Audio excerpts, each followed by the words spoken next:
So we're getting weird again.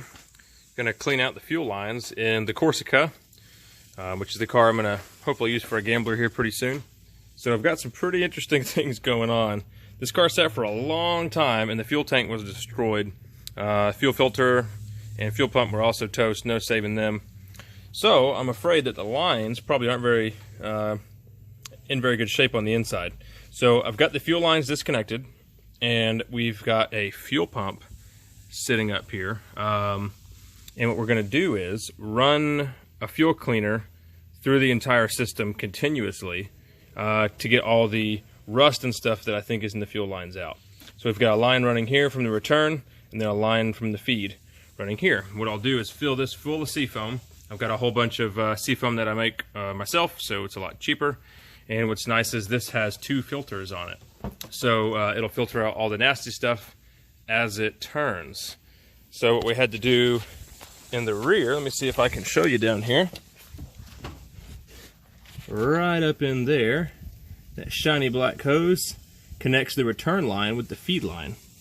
And they're just hose clamped on. So we have a continuous loop. Now I've just got to put some seafoam in there and turn it on.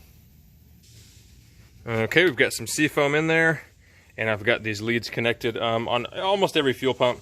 The gray is going to be the power, and black is your ground. So let's hook this up, check for leaks, using this battery right here.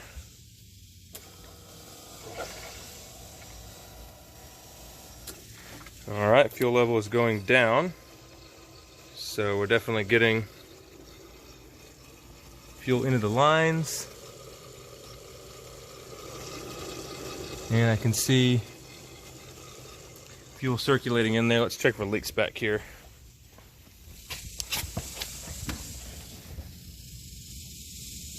Okay, I don't see any leaks. Oh, well, right when I said that. All right, let's shut it off real quick so I can tighten up that line.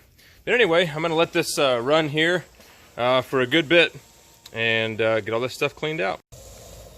It's been 15 minutes. This little guy's been running here, cleaning out the fuel system.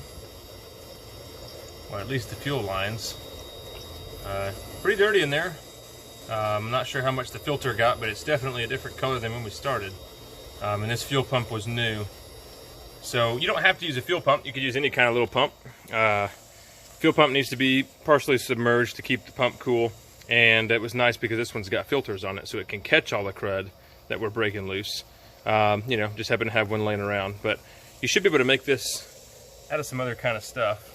Can save you some headache later on. So the next step is going to be pull this intake plenum, pull the fuel rail. I bet all the injectors are toast. Just the way that the fuel system was before, I really can't see them being any good. A full set of remanufactured ones is like $60, so we'll probably go that route. But anyway, there you go.